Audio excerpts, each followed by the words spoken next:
mga may insight, aka sa gitne.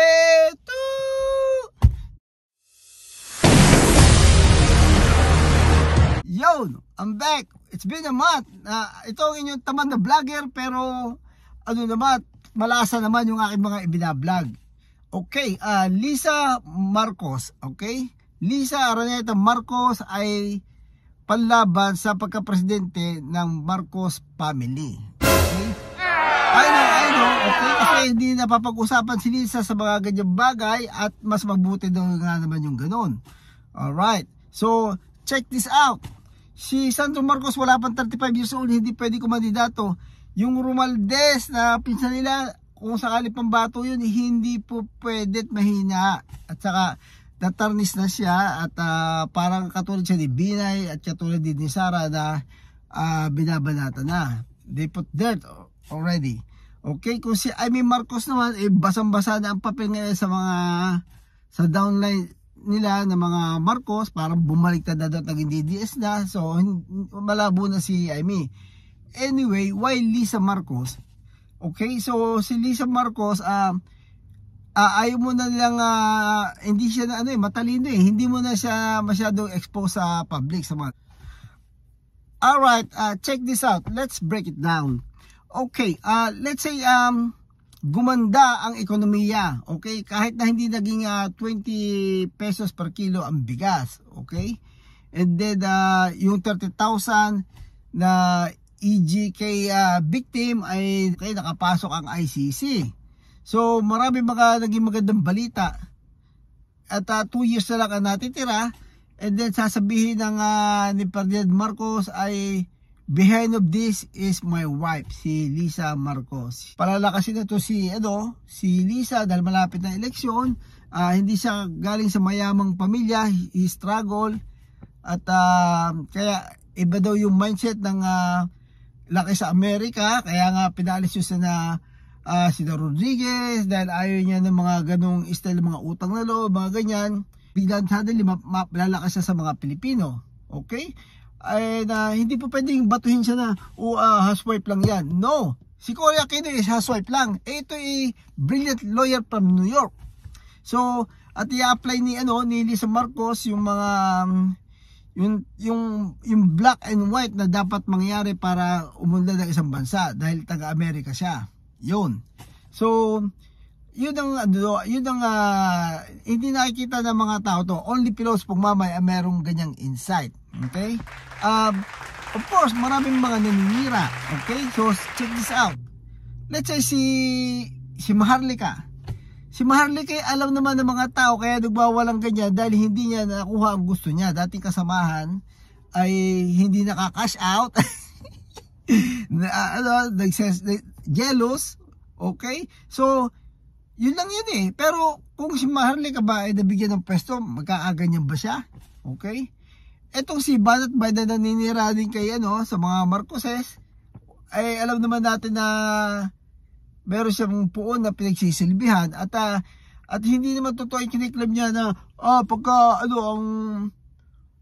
yung mali ay kinikritisist namin, pag tama ay pinupuri namin.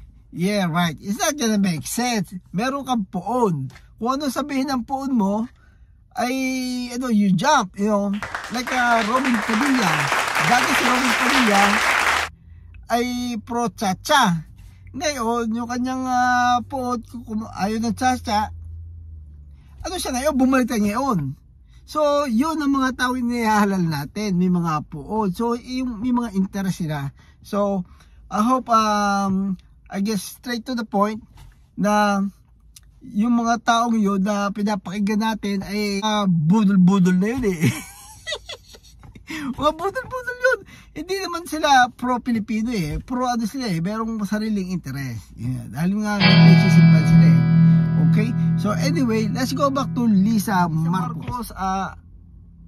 Kung meron siyang bisyo na mag-i-apply niya yung gobyerno ng Amerika sa Pilipinas, talagang mag-i-improve. Yeah. Katulad na lang sa education, nabalita tayo na pinakamahina dahil tinest naman, hindi lang nabalita. So yung mga balibalita at saka impression, I would say, let's make it simple. Kita mo naman yung mga, hindi makapaniwala yung ibang mga tao sa ibang bansa pag binanggit mo na dati mga ex-convict ay nananalo pa rin nandun sa Senado. Oo, at mostly kung mga sikat ka artista, yun yung mga nanalo sa bansa namin. Okay, so kinukwento ko yun sa mga coworker ko. Really? Napaka-idiot naman ng mga tao sa inyo. Kaya masama talaga ang epekto niyan.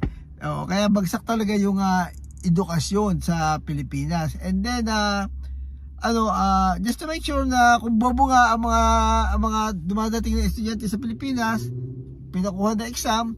So tayo, number 86 ata.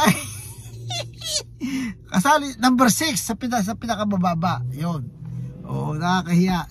Tapos mga nababalita yung mga pondo-pondo daw niyada ako ng eskwelahan ako po. So anyway, so sa ibang vlog 'yon. At marami na nagba-vlog doon kaya hindi na natin na ipoposto. Especially alam niyo naman ninyo kung gaano katamad tong vlogger na to.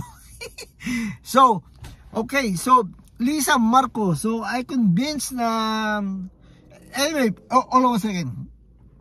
Identify ako na solid supporter ni Isko Moreno at saka padalwa ay si Lenny. So Isko at saka Lenny ako. Yun ang mga sinusuportahan ko. Kaya lang I'll be honest, kung si Lisa Marcos ay at hindi babalik si Isko, hindi tayo makikita ng Isko at saka Lenny na kategorya, hindi na masama si Lisa Marcos.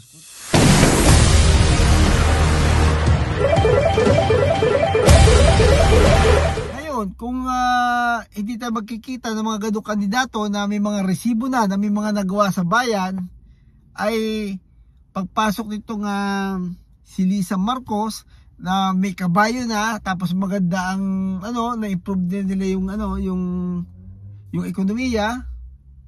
And then ang mga tao ay palagay ko bibigyan niya ng pagkakataon to dahil may resibo din Okay, yun ang mabigat nun kasi yung panahon ni Isko Moreno, wala siyang kabayong maganda tapos nagkaroon pa ng issue ng SD card na overpower siya nung unit teams. Okay, so anyway, so ang mangyayari dito pag maganda ekonomiya ay palagi kay mabigat na contender itong si Lisa Marcos versus sa mga oposisyon. So anyway, maaga pa rin naman dahil titingnan natin kung sinong lalabas sa oposisyon, kung ito si Hontiveros o kaya ito si Rapi Tulfo, ay malaki ang kanilang sinasakayang kabayo. Yun, okay, importante yun dahil buong Pilipinas yun So titingnan natin, pero I'm very positive na itong si Lisa Araneta Marcos ang entry, ang panlaban ng mga Marcos. Ito na yon, okay? So somewhere in January siguro ng 2027 ay iikot na si Lisa Marcos at nandiyan na yung kanyang mga yung mga propaganda niya. Okay. So napakaganda naman noon. Dilo mo kung papangako ni Lisa Marcos magiging parang Amerika itong Pilipinas dahil ako lumaki sa Amerika. So yun ang kanyang kampanya. So she gonna put it in order. Sasabihin ni Marcos itong mga nangyaring pagbabago sa Pilipinas, progreso, there's si Lisa Araneta Marcos is behind this.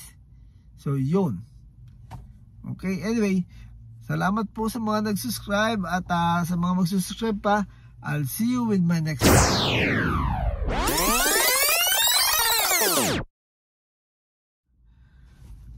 Alright, again, sasabihin ni Bongbong Marcos, okay, itong pag-aseso ng Pilipinas ay utang natin lahat kay First Lady Lisa Araneta. Yun! And then may mga drama pa sila na si Lisa ay nag-struggle sa Marcos family. Okay? Kung kayo galit sa mga Marcos family, hindi kay Lisa dahil siya in-laws lang at nag-struggle din siya sa mga Marcos. Yung gagawin nila ng mga kwentong ganyan na, you know, na paapi, yung kunyari mga ganon. So, maawa, makukuha. Naku, kung ako ang ano dyan, kung ako ang gagawa niyan, maganda yan. Anyway, so, and then, ang mabigat dito, may makinarya, may pera, tapos may resibo. Okay? Yun ang ano doon. Kaya mas mabigat na kandidato itong si Lisa Marcos versus doon kay Sara na hanggang sa kahuli-hulihan ay magda-damage controls. Pagdating sa on the end, wala na. Parang nangyari doon kay Binay. Okay? Ang mangyayari kay kay Sara Duterte ay baka hindi na umabot. Kung siya hindi makulong ay baka siya ay umabot sa sa hindi na umattend ng debate dahil kawawa siya. Anyway, salamat po sa mga nag-subscribe at sa mga magsusubscribe pa. So, I'm still on the mission na hanapin ang mga ulaga. However, pagka meron tayong sure na ikangay worth ng inyong oras na impormasyon, ay bumabalik ako para magbalita. So, yun. Okay? Alright. So, salamat po sa mga nag-subscribe at sa mga magsusubscribe pa. Diyos magmamay, aka Sagit Day!